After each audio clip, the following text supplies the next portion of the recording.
BeastNet Podcast, sponsored in part by James Safety Services, OCR Buddy, and supported by the fitness community. Here we discuss all things fitness related, running, rucking, mental health and preparedness, and of course, obstacle course racing. Welcome to the BeastNet. Hey everybody, it's Pretty Mike here at BeastNet, and on today's episode I got with me the OCR Twins. So we'll let them, I'm going to let them kind of explain who they are and all the fun stuff there.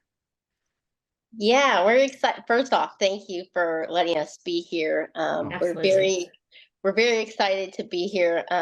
I am very excited. I know Alex is a little nervous, but as an introduction, or to go off what you said, OCR Twins, most of y'all know us. Dirty D or Diana Codaspoti. So Dirty D, as you were saying, Mike, what your nickname was. Proud to be here, excited to be here. And then the twin, Alexandra, is here with me, and we'll go into a little bit more about it. But I'll kind of just start going into the weeds of things and start talking. I got started with OCR back in 2016. Oh, wow. 8 years ago. Wow.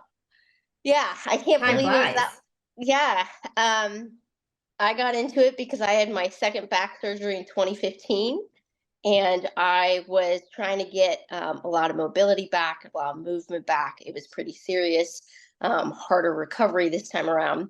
And I was in graduate school, and I was in an international marketing class, and it mentioned Tough Mudder because, you know, it started out in the UK. And I was like, well, Mom never let me play in the mud when I was younger. And this kind of sounds like fun. And at the time, they had the 6-mile races. So I brought it to my trainer, and I was like, hey, what do you say? Like, why not, right? And so he was like, you get your doctor's approval, I'll train you. So that's how it all started. And met some of the best people of my life to this day in OCR. And I think everybody can in this group can say that, right? And so whether you're an adaptive or para athlete like myself, or a competitive athlete, or you just do it for fun, or you have people like Ryan Cray, who has, you know, been a guide, as we say, a guide, quote unquote, several times for us. It's some of the best community ever. And so the way I kind of made the twin get involved is there's kind of two ways. So I was kind of out there in the beginning, I guess you would say. And I told the twin, I was like, when I did my first Worlds in 2018, I was like, okay, she needs to see how amazing these people are, right? Mm-hmm. And so kind of sunk her in that way for one way, because, you know, that's when you see people at their worst and best. So she kind of got sunk in that way, or kind of got hooked that way. We did, but we also made we made kind of a bet through this. Yeah. She got into it, and I was training for a half marathon. By the way, I'm Alexandra. I'm the other twin, baby A. For those that don't know, both Diana and I have dwarfism, and we are adaptive para athletes. And so I just wanted to add in there. But the way I got into OCR was Diana. We made kind of a bet. I was at that point training for a half marathon. I lived in Oklahoma City, was training for the Oklahoma City Marathon. And I loved running at that time. Diana was so into OCR at that point. And so she goes, come do one with me. And I said, all right, let's make a bet. You come run a half marathon with me, and I'll do an OCR. I'll do an event with you. And that's how I got into OCRs, is through Diana. But what was why we made this bet was because most of the time when we go running, folks will be like, hey, you can come join our running group. And I'm like, I appreciate the offer. However, you're going to be doing a couple laps around me, and I'm still running on that first lap. But thanks. And so what was fun was that I would have somebody to run with at the half marathon. And so that was the bet we made. And so we did the Oklahoma City half marathon. It was fun. And then I got introduced to OCR, and as what Diana says today, it's an amazing community. The people are fantastic. Yes. I've enjoyed every second of it. It's challenged us physically, mentally, in all aspects. So it's also challenged us to be creative. That's the best part of it. Because we're adaptive athletes, when we come up to an obstacle, we're thinking, okay, how are we going to do this? What does this look like? Most of our life, what we've done doesn't always look like what everybody else does, right? No.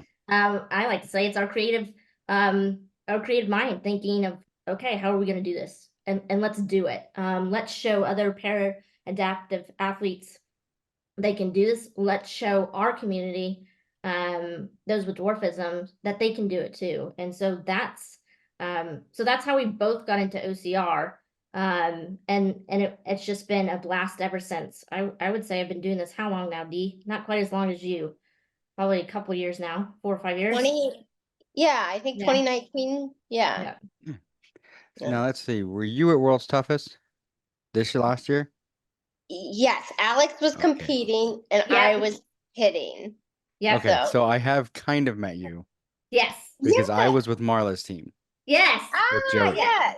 Yeah. So I was with Marla's team with Joey. So it's like once you guys were talking, I'm like, wait a minute. I met you at World's Toughest. So yes.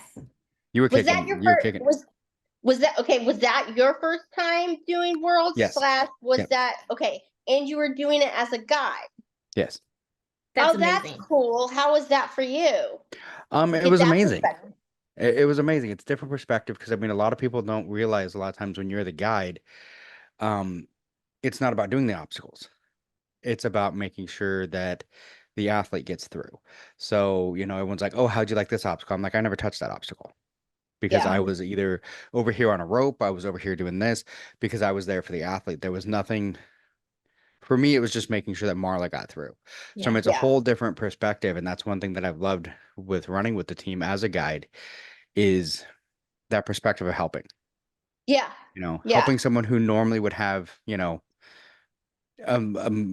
be able to even do this possibly, be able to get through and experience something that, the rest of us have been able to. So it's different. Like I said, I started in 2015. Okay. And during 2020, I was up to like 310 pounds. I dropped down to like 180 during COVID from just running because I had time. Because nothing else was happening. Right. But once I came out of COVID, I lost my love for the sport. Yeah. Because it was like all of a sudden what you're talking about, like the community wasn't there. Yeah.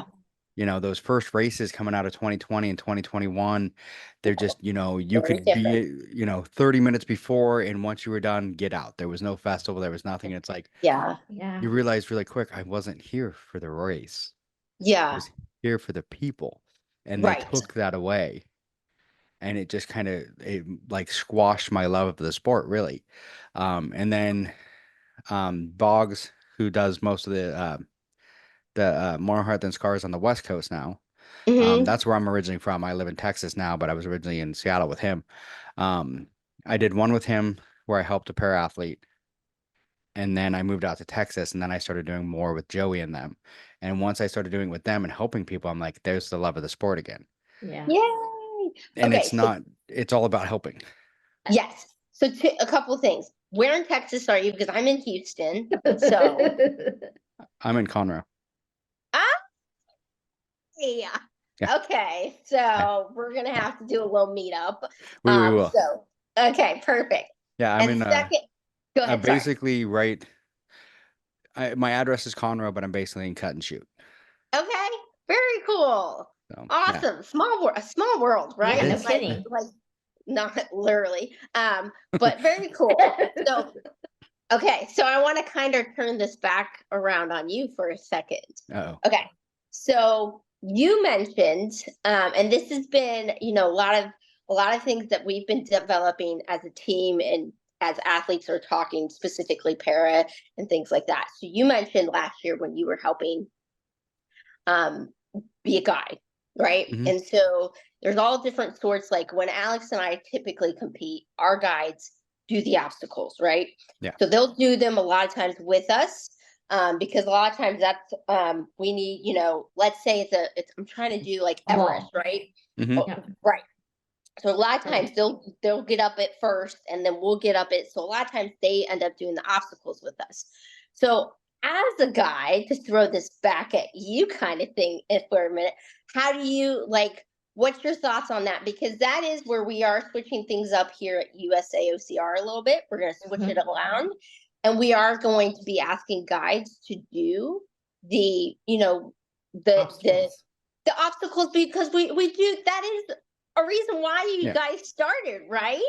Well, yeah. And so, you, for the love of the sport, you want to help, right? But you also originally started that because of the love of the sport. So we really wanted to bring that opportunity back with USAOCR, is giving our guides the same opportunity to participate, because that's how you fell in love with it, right? And so whether it's you're helping the athlete first or after, you still get that opportunity to participate yourself, because we don't want to take that away. And that's not the appropriate word I'm using probably, but to give you the opportunity, one, do what you love doing, because it takes special people to be a guide. I say that too, because I have a guide when I run my marathons. It takes me about 7 hours to run a marathon. It takes a saint to be out there that long, right? And as you experience Tough Mudder for 24 hours, right? So y'all are special people, and I mean that wholeheartedly, because you do this for the love of the sport. You do this for the love of helping people, and so it takes a special person. So I love the idea of giving that opportunity back. So how do you? I want to find out how you feel about that. And I'm going to add, keeping in mind, this is a national, and we'll talk more about this while we're here, right, too. We're here representing USAOCR. We have an exciting event. Yes, we will be talking about that too.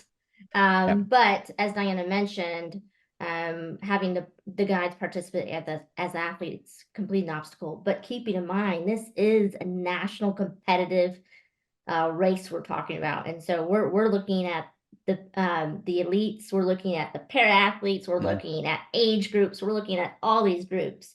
But it's very exciting. But this is a competition at the national level, and so we're elevating it to the next level, taking it there. And so that is part of what we're on the category 6. Again, we'll talk about it some more, but about having the guides, we want them to participate, be involved in this, because it's exciting. We think it's exciting. It is.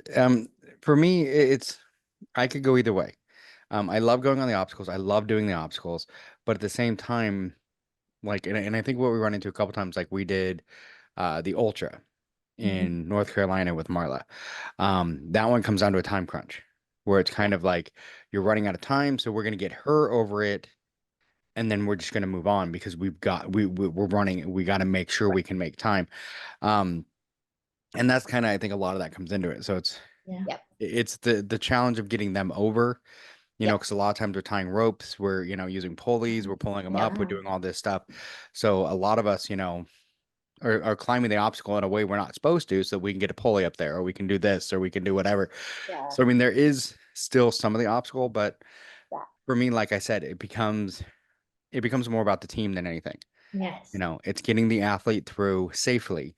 Yes. And if that means that, I've got to step back and not do the obstacle so that I can do the rope or do whatever. Like, I was with the team here in the Houston race, and we did with Ansley's Angels, and took three athletes through that. I think they had cerebral palsy. Yeah. Yep. In wheelchairs, and we took them through on that. And it was a lot of the, getting the pulleys up there, doing stuff like that, and pulling the ropes. So at that point, I mean, I think it depends on the athlete too. When you got an athlete that's that, needs that much assistance, you're gonna, it's gonna take a little bit longer. So it's like, okay, you got to sacrifice your, doing the obstacles. But for me, I get more out of helping them than I would out of doing the obstacle anyway. So, and that's what I lost. Like I said, in 2021, there was no team to race with. There was no one to help. So even when I wasn't helping, like, adaptive athletes or anything like that, we were still helping our teammates. Yeah. Having our teammates use us as a ladder, lean up against the wall and climb up and over us, so they go over one of the walls. That's right. Doing whatever, because I was always helping the teammates. In Montana in 2016, we were the last ones to finish because a couple of our teammates got hurt, and we're like, well, we're going to finish anyway. That's right. Just kept going, and we spent over 12 hours on that course. Wow. Yeah. So, I mean, there's different types. I think it depends on the athlete. Yeah. Yeah. Oh, yes.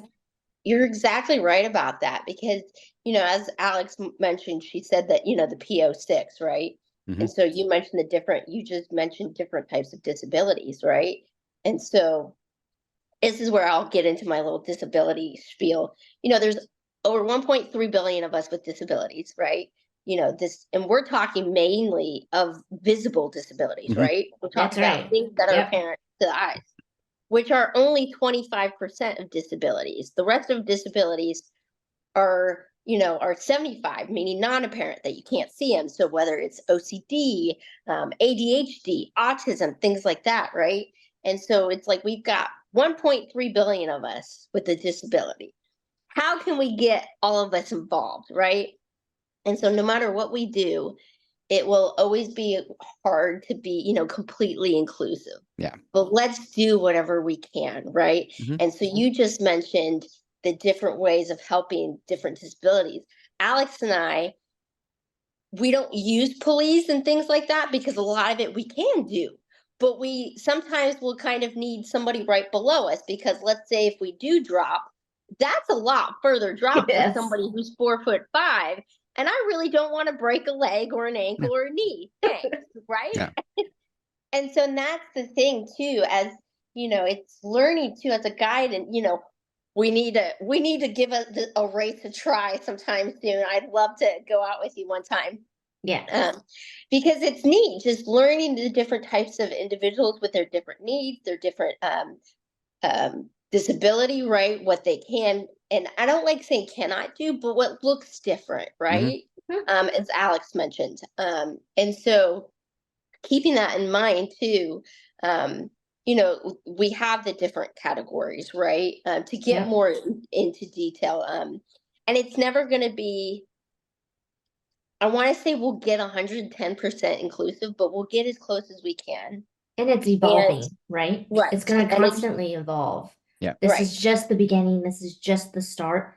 And so as we continue, more categories will be added, detailed out there. But this was important for us to start. We needed to start. There was a gap missing within the categories of the para athletes, the para categories. And so P6 is the one we added, as we mentioned, for those athletes to have guides so they can compete.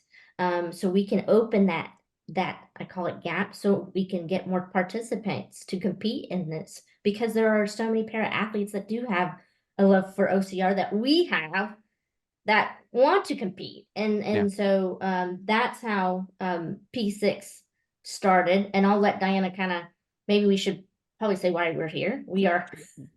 Well, that was actually one thing I was going to ask, because I mean, you've mentioned the para athlete and the P6, and I mean, I think for a lot of people, don't understand exactly what para means. Yeah. I mean, they hear para athlete and they're like, okay, what exactly is a para athlete? Yeah. Para athlete is an athlete with a disability. Sometimes you call adaptive. Para. It depends on the sport. But para is adaptive, meaning a person with a disability. Again, doesn't have to necessarily be a seen disability, right? Yeah. Most of the time, I'm just saying most of the time, it tends to be that, but it doesn't have to be, right? And so it's typically anybody who has a disability that's physical or apparent to the eyes, whether you're blind, whether you're deaf, short statured, cerebral palsy, amputee, any of those above, right? And so, like Alex mentioned, we really wanted to be inclusive. So originally, when we started in USAOCR, and just kind of backtrack a little bit, USAOCR is the governing body for OCR in the US. And we are hoping, to put a team together for the future Olympics. But right now, we're focusing on how we can get a team put together in the future for the U.S. And Alex and I, Alex now, I crossed over, or kind of gave her the duties, started the para committee, really looking at the kind of the different types of disabilities. And yes, there are so many, like I said, there's 1.3 billion of us with a disability. And so really looking at disabilities that right now we see that's out there in the community, and how can we eventually expand upon these, right? And so initially we had 5 categories. The first, wheelchair that you can self-propel yourself. So you're a little bit more independent, right? A P2, which is kind of broken out into 2 categories, but it's limb limitations. I hate saying limitation, but it is a limitation, whether it's with your legs or your arms, not necessarily amputation, but more limited abilities like cerebral palsy. Yep. That goes into this category. Alex and I would actually go into this category, yes, into P2. P3 and P4 are amputations or amputees more. If you look at it, and there's, I believe P3 is leg, and I believe P4 is arm amputees. And then P5 is blind or low vision. And then we added P6 this last year. P6 is specific to the U.S. region only. Yes. Yeah. P1 to P5 is seen and agreed upon in World Obstacle as a whole, as the entire federation. But as Alex took over the committee this past year, we decided to add P6 because we noticed a decrease, kind of like you mentioned, right? A decrease in participation. And so we saw that over the years, specifically with para athletes or adaptive athletes. And so we wanted to figure out how could we be more inclusive, and working with people like Joey, you said, Julie, and some other folks, we really wanted to add that P6, which is individuals who need guides, and it's broken out into two groups, specifically. Individuals that are from P2 to P4 that need up to 2 guides. And then the other group is up to 4 to 6 guides. And that specifically depends on the terrain. If you're in a wheelchair and you can self-propel or unable to propel, either way, but you need guides, because some of that terrain, as I'm sure you have experienced, Mike, is pretty crazy, even when they have the hills, right? So if you're pulling a wheelchair with a human body in it, right, and you've got, in Vegas when we've done it, those rolling sand hills and stuff, that ain't easy, right? No. And so you need those people to be able to switch off, right? So we, as a committee and as USAOCR, really decided, and Alex really led this initiative this last year, is to really define this group, because we want to add more athletes, because we want athletes, as you've experienced as a guide, to be able to do things and meet people that are just some of the best people around the world, and then have a chance to compete, right? And get better. Alex, compete and kick ass, right? That's what we're here for, right? It's the national level. We want them to compete and show off, like show your stuff. And I think the other thing too, this is just the start, as we talk about, start to continue to grow, evolve, but we really, if we even look at other federations within OCR, the para athletes are low numbers, and it goes back to really trying to get that participation involved with this competitive event, and what does that look like? And that was part of the reason too, looking at P6, is how can we get more folks wanting to compete and be involved and grow as an athlete, develop as an athlete, because that is also very, very important to USAOCR, is to continue developing our athletes, giving them a fair and safe environment to compete in.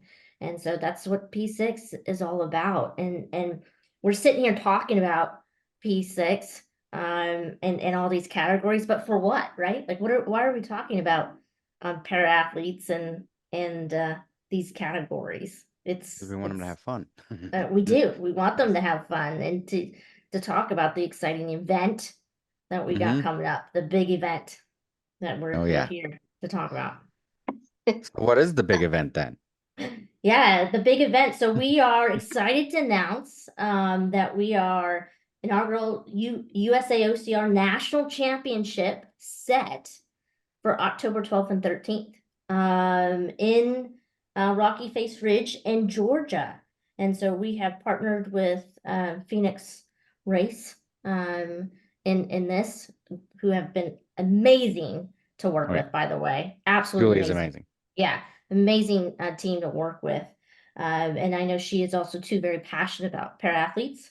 But we're working with her to bring of this first of its kind event that's less than almost 6 weeks away, 7 weeks away. That will include a bunch of different obstacle courses, obstacles from various brands, and so we're excited. But and it's for elites, it's for age groups, and for para-adaptive athletes.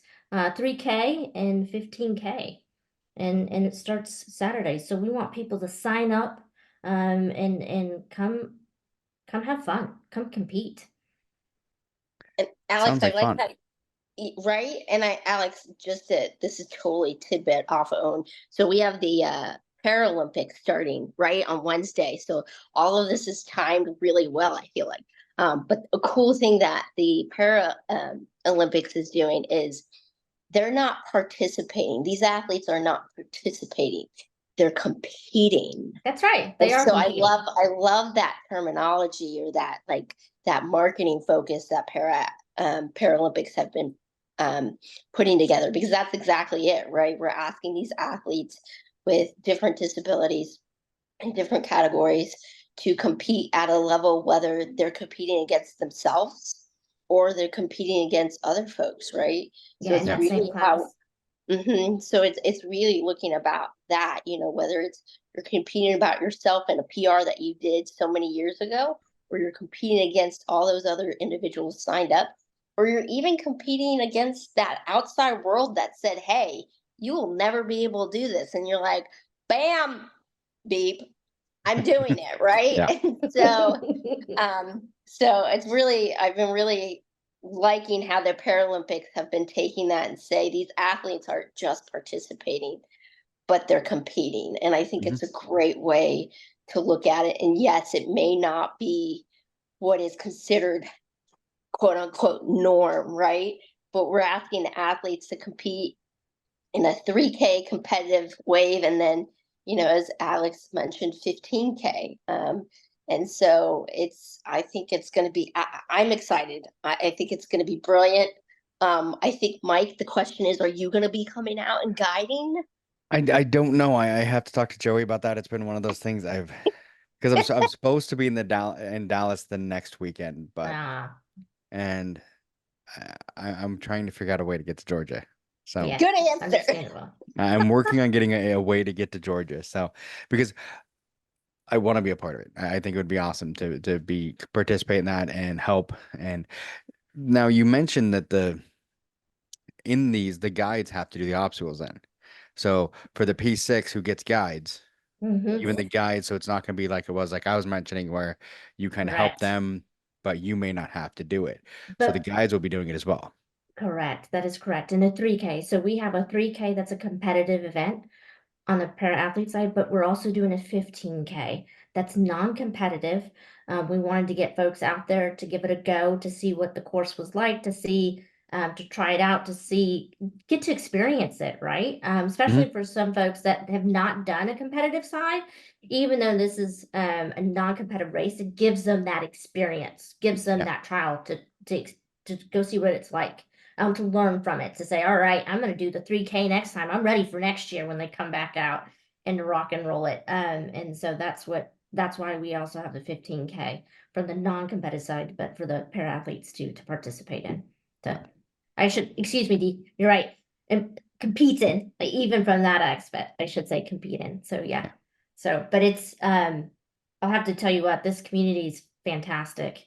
Really enjoyed USAOCR and have joined the OCR community. So many fantastic people that you meet along the way. The stories of how people got into OCR, why they got into OCR, is just, it warms my heart. And Diane and I, again, being para-athletes, but also having a visual disability, are also, we're always challenging ourselves, but we're also challenging ourselves to let the world and our community know, hey, again, being creative, we've got this. It's going to look different, but that's beauty of where we live today, and the world we live in is unique, and differences is what makes us beautiful. And that's what it's all about, is really showing off what these athletes can do at a competitive level, because it's important. People need to see it. They need to say it. They need to feel it. And that's the best part. Walking across that finish line, whether you beat your last PR, or whether this is your first time, or whether you're like, I got it. That's what it's all about. And so we just love it. It is. And it's one of those things that it's, because I was just talking to someone the other day. You used the word normal. And I'm like, but what's normal? Yeah. Right. You know, what's normal for me isn't normal for you. You know, what's normal for anybody isn't normal. So it's always been one of those words, ever since I was younger, and I don't know why. It's just been one of those words that's always bothered me, because I'm like, what's normal? Right. And even what may be normal for Alex is not necessarily normal for me, right? Yeah, exactly. And so you're exactly right for that. We there's that quote too. We say, if you've met one of us with a disability, you've only met one of us with a disability, right? But I think that can really pertain to anybody though too, right? But for some reason we have this idea that all disabled people need the same type of help, need the same type of assistance, don't leave quote unquote normal lives, etc. And I think, that's kind of the great thing that's been happening the last couple of years, is that's not facts at all. That's not true at all. See the athletes that are out there, whether it's in OCR, whether it's in the Paralympics, whatever it may be. And I think that really challenges your perspective of kind of like what you said of normal too. That normal and crazy are the two words that I feel like we've had, are words that we've come to say part of our everyday language, but what do they really mean? And try to stay away from those typical maybe terms, or those everyday terms, right? Which is funny, because that's the other one I don't like, is normal and crazy, because like, it's my normal might be your crazy. That's right. And your crazy might be my normal. I mean, it's like, what do they really mean? So it's just kind of, we all do everything differently. Yeah, we do. And like you said, you and Alex have a lot of similarities, but your normal isn't her normal. That's right. Exactly. And that's the one thing, like doing with the athletes, I've done it with a couple different athletes now with More Heart Than Scars, and each one was different and had a different, a different reason why they were adaptive. One of them, the first one I did with Boggs, in Seattle, she could walk, not great. She had to have, walker or canes and everything else, but she could walk, and she was able to do almost every obstacle with a little bit of help. Some where she had to climb, one of us would climb behind her so that she had support behind her, whatever we needed to do. So that was different than Marla, wheelchair. She could climb a little bit, but she still, needed some help. So kind of the same thing. And a lot of them, you climb behind her, or, whatever. And then the gentleman with the cerebral palsy, full on, pulleys to go up the rope climb, everything else. So, I mean, each athlete's different. And I think that's the one thing too, is like, as a guide, you have to get together with your team, whoever's going with you, and say, okay, how are we going to handle this? What gear do we need to bring with us? And that's one thing with More Heart Than Scars, where there's usually 6 to 7 of us on a team. Yeah. Because one of us is carrying gear. The very first race I did with them, I just carried the gear bag. Yeah. So that we had gear to hand out. And I mean, I would help pull occasionally, or do whatever with it, carry the chair, do whatever I needed to do. But most of my job was carry the gear bag. So everyone's got their task.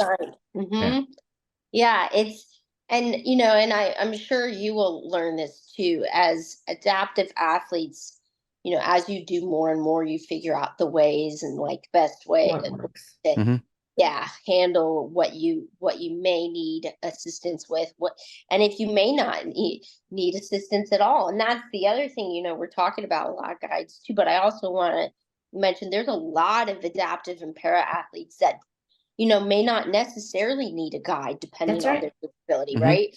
And so that's the other thing, is that again, all disabilities are very different, right? And the needs are very different. And so that's the other thing is, not all adaptive athletes need guides. And some adaptive athletes may need nobody. They may need just hey, I need a boost up on this, and then that's it, right? I think that's the other thing we need to look at, is that, it ranges for different types of disabilities and different needs. Again, why we have the large range of categories we hope to expand on as we learn and grow. And we that's the other thing, this is the first race that USAOCR is putting on.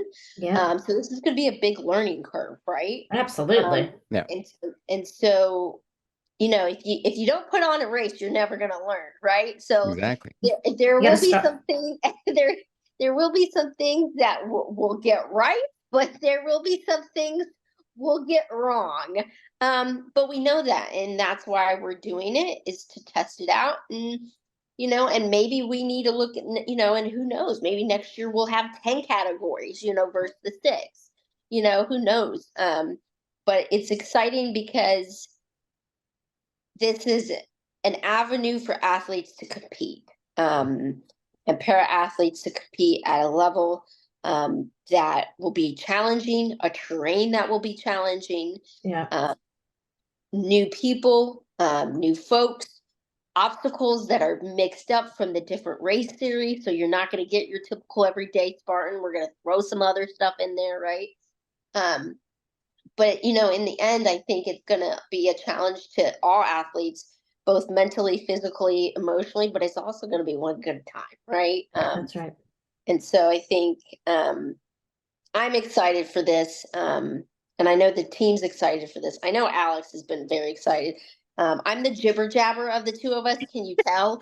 Can you tell about the personalities of us? So, but Alex has been really working hard behind the scenes on this to make sure it comes together. So it's gonna be great. So if you can come out, Mike. I'm gonna have to find a way.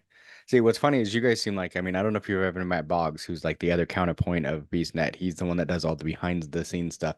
It seems like that's kind of the dynamic here. Alexandra's Boggs and you're me. Where Dawn does all the background and makes everything happen, and I just talk a lot. There you go. Yeah.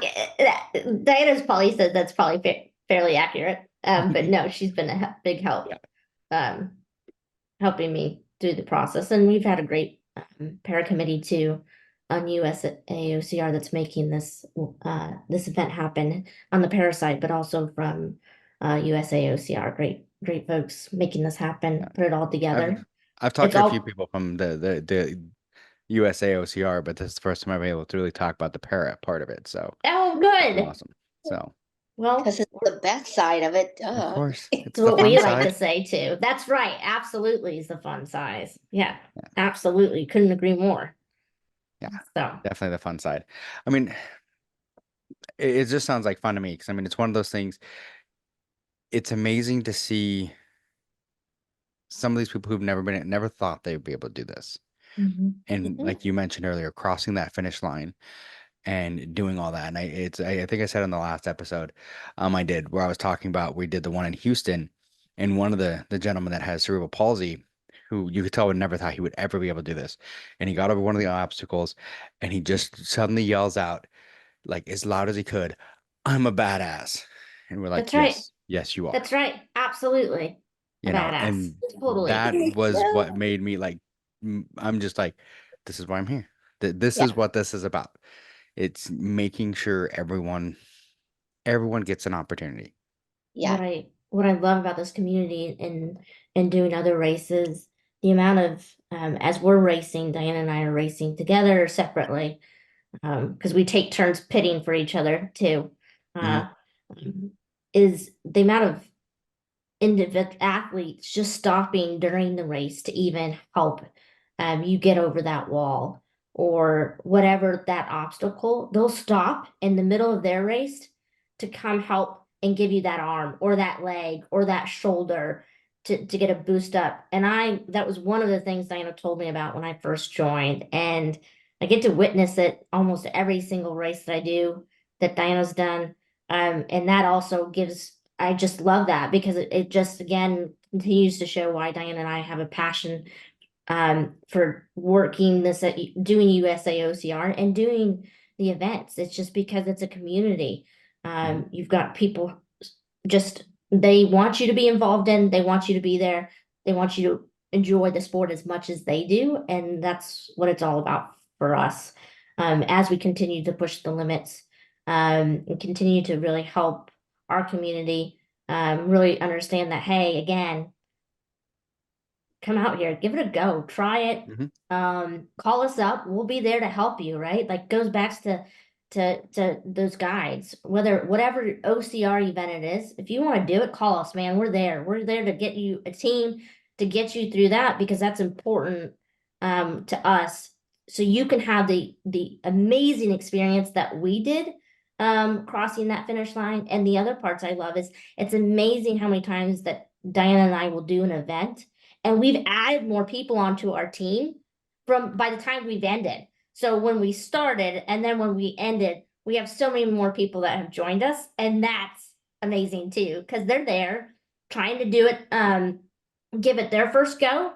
And then you meet up in an obstacle and you start talking and you're like, hey, just come along with us. And then before you know it, you got even a bigger team when you cross that finish line and it's their first time of doing it. And they're like, that was fun. We'll come back. And so that's really cool too. People are out there, doing OCR for their experience, for, their own personal goals that they're trying to do. And to see that is amazing too. To witness that, to be a part of that also is just why I love the sport too. But I think the other part is it constantly challenges Diana and I to think creatively of how we're going to tackle, and I like to say tackle that obstacle. It may not be graceful, but you know what? That's what it's all about. Just going right after it and saying, I got it. And it may be not very, like I said, not very pretty, not very gracefully, but you know, it's like a cannonball or a belly flop into the pool. Hey, it's done. You got her done. That's what it's all about. Yeah. It is, and I agree with that. Like I said, that was my biggest problem in 20 and 21 was I can remember the last year before like everything shut down. I did Vegas. You mentioned that earlier. I did Vegas with a couple friends. And we had a goal. We were going to finish in this amount of time. This is what we were going to do. We hit a part where we came across a lady that was crying and just beaten down and done. And we all three looked at each other without even thinking, said, okay, cool. You're with us now. And just took her along with us. And all three of us are like, our time's shot, but who cares? That's right. Not one of us said a word about it. We're just like, cool. This lady needs help. We're taking her with us. And I think we're still friends and talk on Facebook all the time. It's like, so it's like you end up meeting people. And like before I moved down here, I did Dallas Ultra because, well, why not? But I did the Dallas Ultra and I met this lady, Jamie, while I was doing the Ultra. We're like, she's my training partner now in Conroe. So that's awesome. Now that I live down here. So it's crazy. Yeah, you meet people and you just, it's so amazing to watch the community stop and help people like, oh, hey, you know, I had a goal, but you need help. So that's more important than my goal. Yes. Because I need to, you know, help a fellow human. So that's right. You guys mentioned both that and I'll quick story time. It's giving me the chills. My first one, 6 miler, when I did it, it was it, I think it was Dallas. I can't even remember what it was. It was the half. And it was because it was the half or the 6 miler, they end with Everest, right? And I have a video of it to this day, and I tear up every time I watch this video. And this is the moment that hooked me, and I will say, in a way, changed my life for the better. That I was like, I'm in sports from here on out. Like, I was going up Everest, and I've been practicing on how to go up Everest, different like little half pipe like skateboarding shops here, right? And I was so close, but I was yet so far from getting my teammate's hand. There was 4 of us, right? And so this one guy, just totally random, who's up on the wall helping people, goes over to my teammate and tells my teammate to grab him by the legs and to hold him down far enough by his legs over Everest, because that's just how close I was yet so far. And random dude, didn't know who I was, and he was willing to hang upside down on Everest to help me up. Are you kidding me? And that's exactly what happened, is that he hung up upside down for at least 3 tries. Yeah.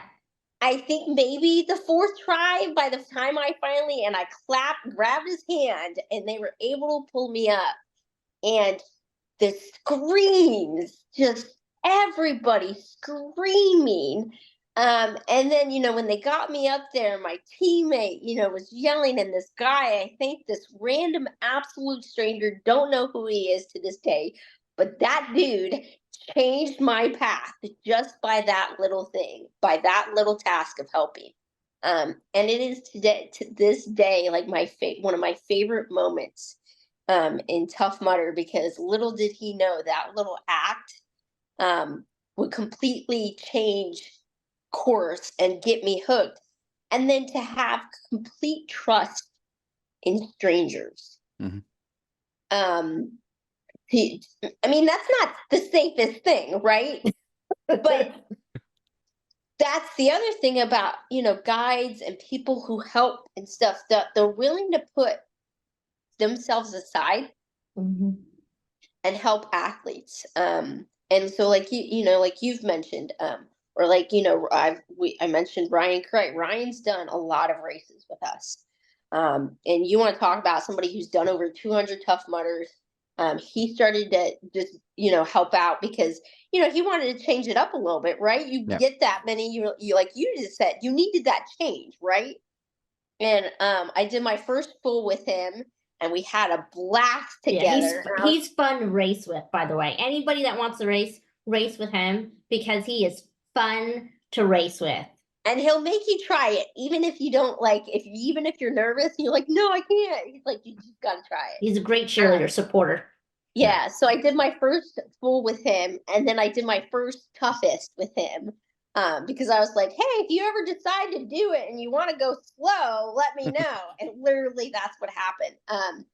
But just these, people like you and guides who are willing to help out. And then again, even just the elite athletes who will turn around and be like, hey, let me give you a hand, of whatever that means. This community is pretty special. And it extends beyond just within us, right? Like you said, you and your friend, I forget the name. Boggs. Well, Dawn, but everyone calls it Boggs. Yeah, and then and your training partner there, it's you form those friendships, right? Well, see, what's funny though is actually me and Boggs, we've known each other since preschool. No way. Yeah, that's so cool. We met in preschool, and I got him to start doing OCR with me. And then he's the one that hooked up with Joey and everything like that and got us going with More Heart Than Scars. No way. Yeah, because I started BeastNet, and then I was gonna quit. I was done. I was burnt out. I'd done it too much. And Dawn's like, how about I just take all the back end stuff and you talk?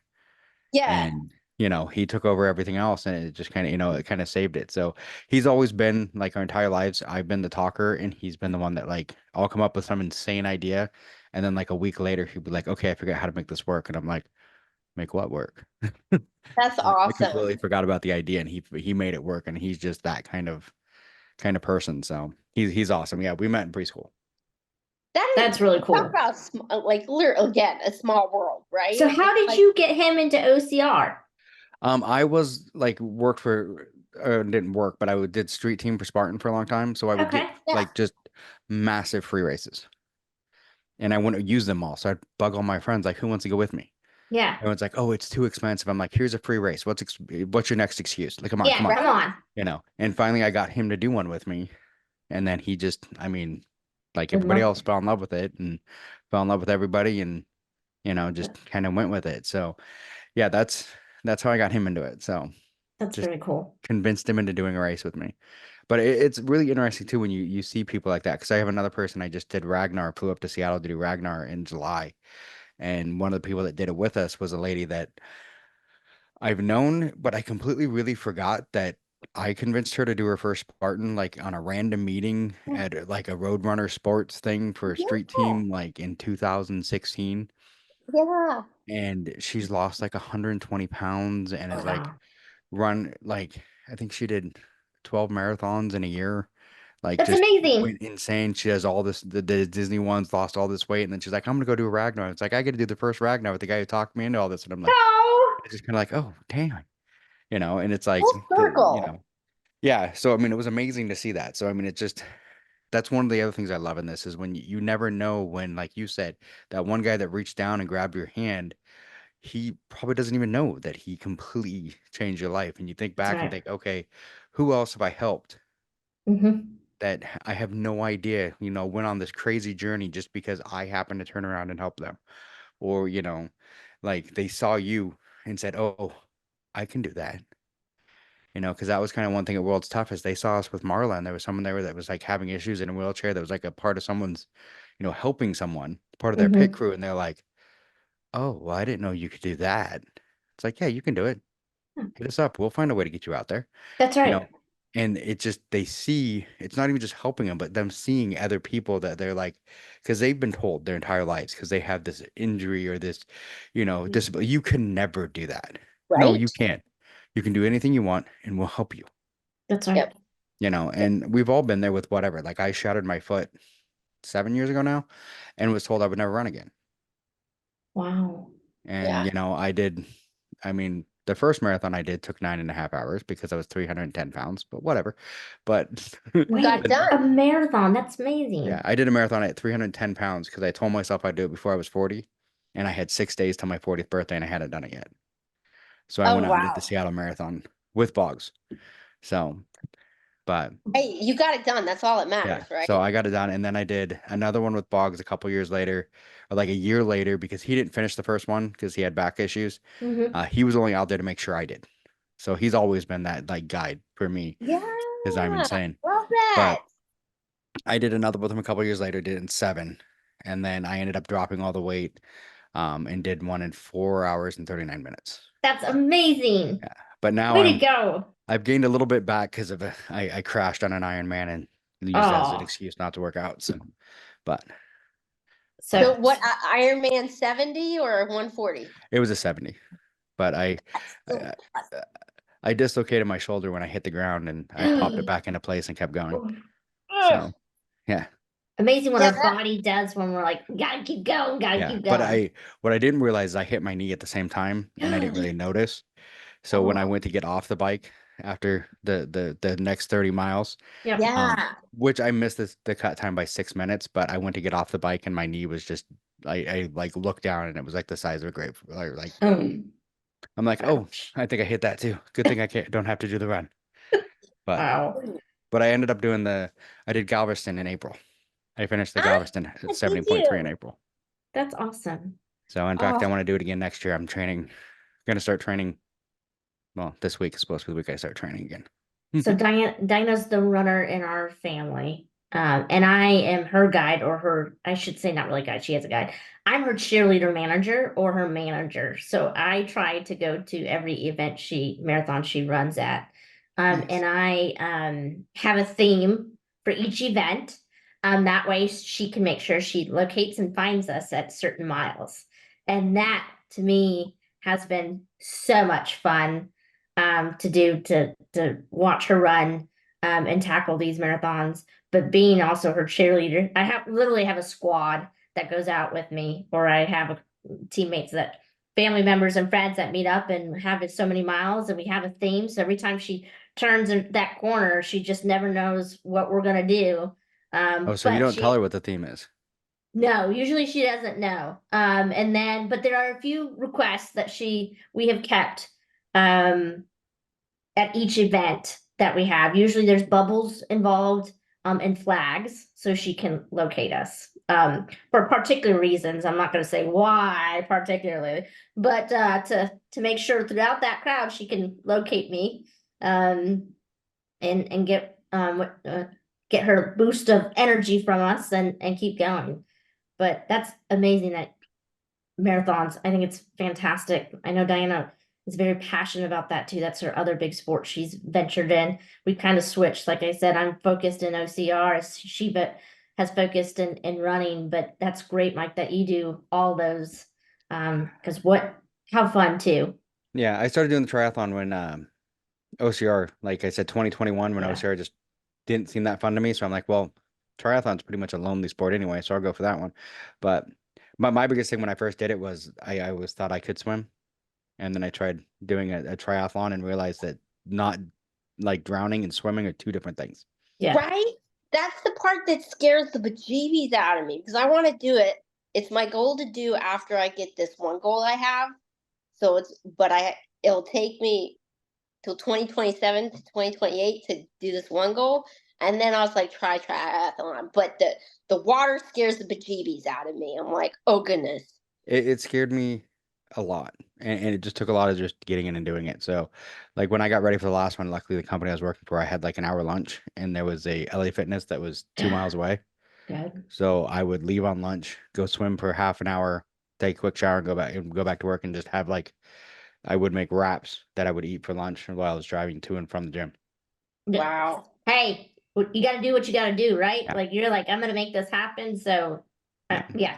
And then I have a trainer and I actually set up my garage. It's the trainer. And then I have I want a projector, home projector, like theater system. And I put it up in the garage so I can sit there and watch TV while I'm riding on the bike. There you go. Well, that's awesome. Have you done the Houston Marathon then?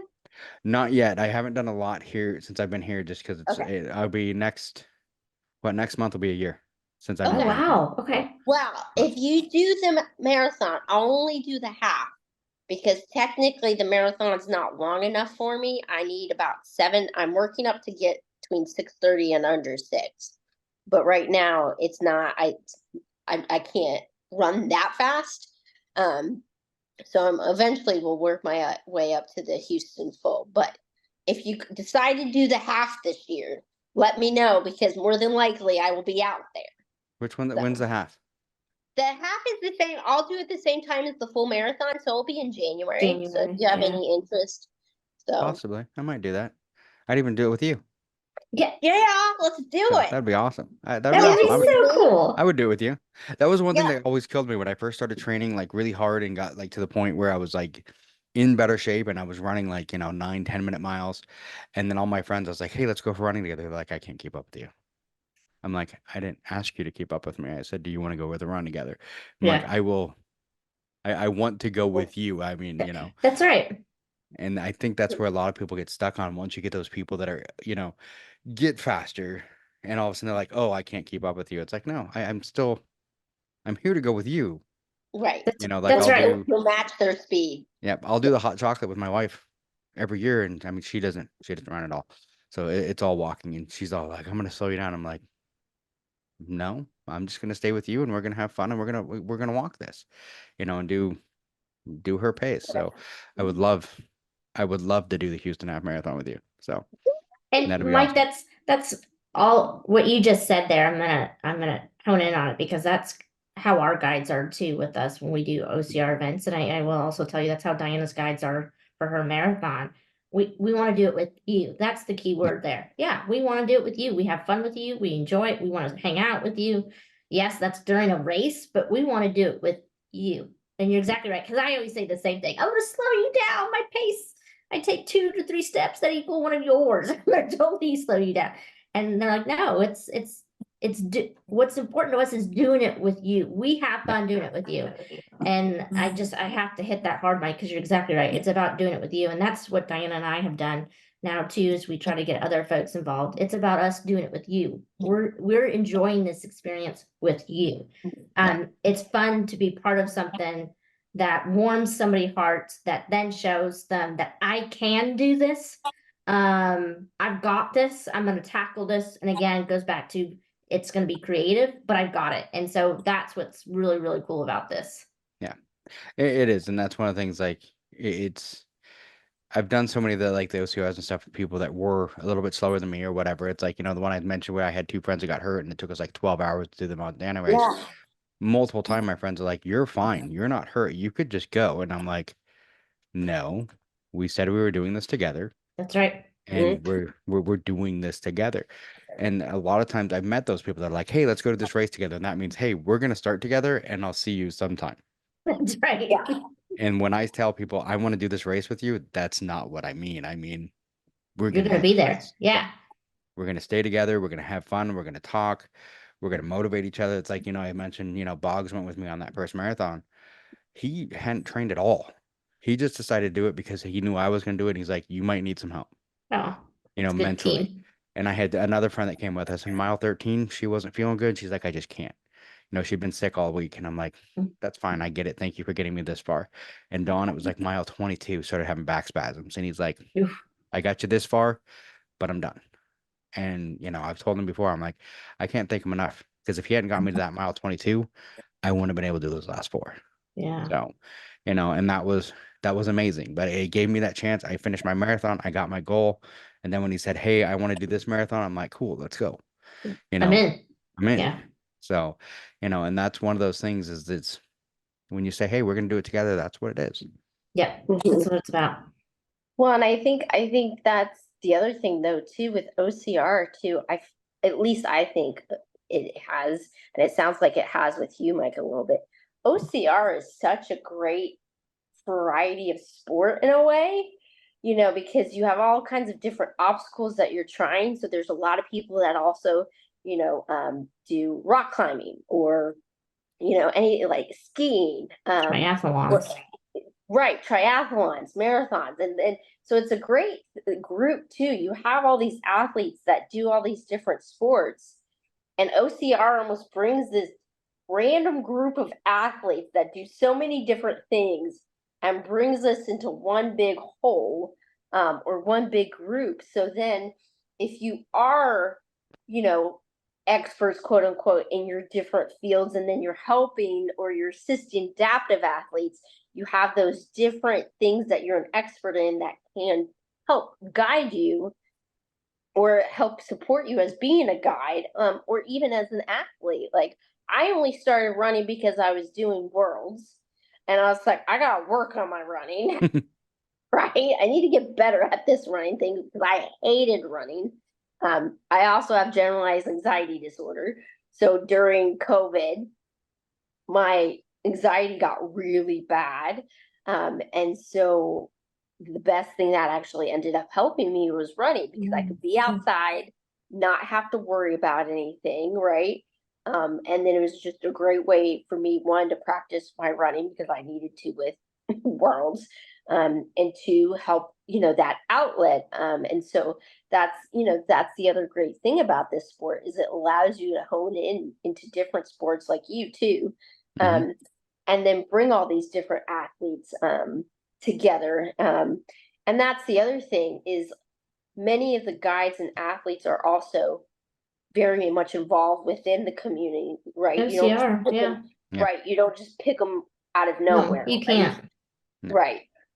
Because you, like you mentioned, you have that safety aspect too. So it's like Tavi, my guide for my marathons, she runs under a 3-hour marathon. I mean, and so it's like you pick some of the best, and that's the great thing too about this sport and other sports, is you bring all different types of athletes at different competitive levels, and you come together for this one cause, as you were talking about, you know, getting people to that finish line or helping people do things that they never thought they could do.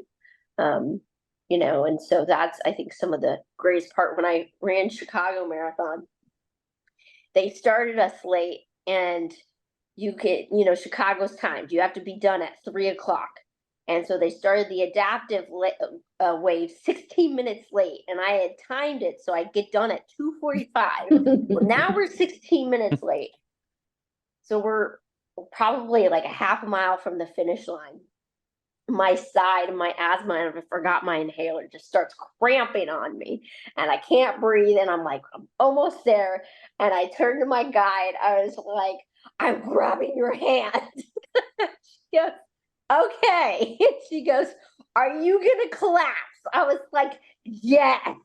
And so she's telling me, and you've seen the video when we're about to cross the finish line, don't collapse here because then you're not a finisher, collapse here. Yeah. Because I had to pick up my speed so much to be able to finish on time. And so, just something as simple as me grabbing her hand. And because I knew after that finish line, I was just going to go down. But it's that support system you have in place, right? Yeah. And so it's like, and I think that's what I'm excited about this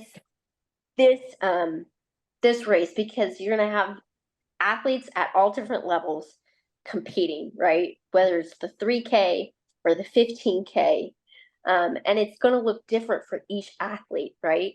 And I think that's going to be cool. And I don't know, Alex, have you set a goal of how many athletes you want? I want people, I want people to come participate, compete. Come compete, because it is competitive. And I want to have, I want to learn from this so we can continue to evolve and grow the categories. And so there's more categories to compete in for para athletes. I want them to have fun though, right? I want them to break barriers for themselves, whether that's doing a competitive race, whether that's improving their PR. I want them to do, I want them to just have fun and do what's best for them, and then also kick butt. I'm gonna say it that way, to kick butt, to show off their achievements, because it's an amazing event, putting on by a great organization, USAOCR. And again, I'm gonna hit it again, October 12th and 13th, in Georgia. Come out all. We have, again, elite, age, and para athletes. Check out the website, USAOCR.org, and PhoenixRaceOCR.com. There's a bunch of information about the race. Registered there. Check it out, folks. Just it's one of a kind. So totally check it out. I know I'll be there. Excited to meet everybody. Excited to see everybody. And just appreciate the opportunity to talk about it, but also appreciate the opportunity to talk about how much this is important to Diana and I, being a para athlete, but also trying to grow the participation and competitiveness. I'm going to say both: participation and competitiveness of athletes. No. Well, and I love how you mentioned that, learning, because that's one thing a lot of people have to remember. This is the very first one. So this is going to be the one, like you said, there's going to be mistakes made. There's going to be stuff like that. But you're going into it with the thought process already of, hey, there's going to be mistakes. And knowing that the next one, is going to have adaptions and stuff like that to make it better. But that's one thing why we need the, participation and the competitiveness, because we need people there so we can see what works, what doesn't work, so that we can, make it better for next time and for everybody else. So everyone go out there, and there'll be links to all of this. Dawn put links in. There'll be links to all of this in the notes of the podcast. So yeah, thank you for the opportunity. And Mike, I hope you and Dee can do Houston. That's exciting. I'm gonna have to put on my calendar. So yeah, and then hopefully we'll see you at an OCR event too. I don't know if I'll make down Houston. Sometimes I can cheer Diana on, but spiritually I'll be there. But hopefully we'll see you at another OCR event too. Well, I was trying to think. The only ones I've got left for OCR this year is Dallas, and I think I'm going to Worlds. So. You're going to Worlds? Yeah. I haven't made a decision on that. I will not be competing if I go to Worlds. Most likely pitting. But it is something that I'm trying to do. But number one is to USAOCR on this para 3K. So that's we got to get that one excited. first. Yeah. That's gonna be first anyway. So that's right. Got to get that one in there.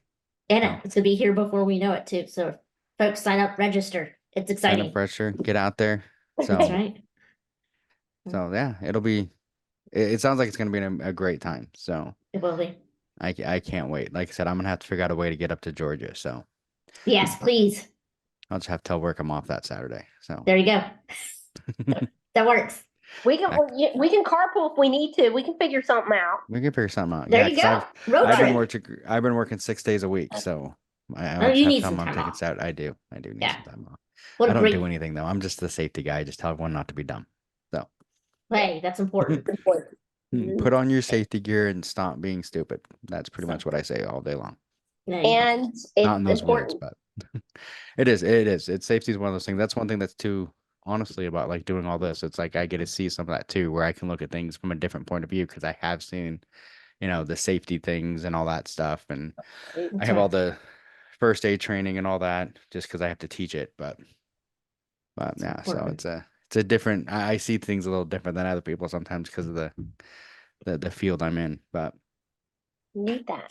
you do, and that's one of the things too. Is that's one thing I love about More Heart Than Scars is all the different perspectives.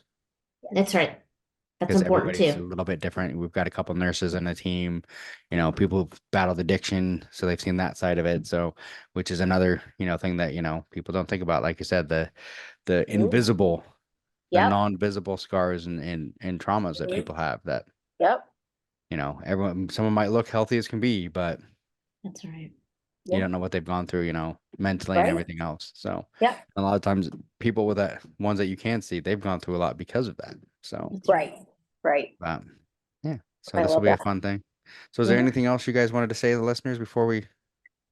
No, just we appreciate the time, Mike. It's been fun. Thank you. It's been a blast. And if you guys are always welcome to come back. So Thank you. reach out to me, Thank you. me or Dawn, and we'll bring you back anytime. Awesome. All We right. We'll look do forward to that seeing and- you. Yeah. yeah. Hopefully I can get out there. Yes. Yeah. And if All right. not, we'll have fun in January We in will. Houston. So Yeah. It'll be January, so it won't be as hot. So I have noticed in Houston, it's funny. It's like complete opposite of Seattle, where Seattle has all their events through like June through August and September. And in Houston, it's the complete opposite. They don't do anything between like June and August because it's too hot. it's too hot. I did a 10K yesterday and I'm like, that was stupid. Oh, that must have been brutal. Yeah, it was. Yeah. Yeah, That's we Houston though, the marathons, you never know. One year I did it was 40, another year I did it was like 75. Yeah. But I mean, still compared to yesterday, that's beautiful, right? So, Well, that's what happened at Galveston and Ironman. There was all the news all the way up to the day of said it was supposed to be cloudy and possible rain. So I was all set for that. And it was 85 and sunny the entire time. just kidding. Yeah, it's like, just kidding. It's like, I didn't bring enough water for this. This is Right. interesting. Yeah. It's important. So Yep. thank you, All right. Mike. Appreciate Thank you, you guys. Thanks so Yeah. much. We'll talk soon. Appreciate it. All right. Okay. Bye. Bye. Thanks for listening to the BeastNet podcast. If you haven't done it yet, find us on Facebook, like and share the podcast. Give us a review on iTunes or Spotify. All these things will help to expand the show in the future. Don't forget to subscribe and let us know what you think and what you'd like to hear.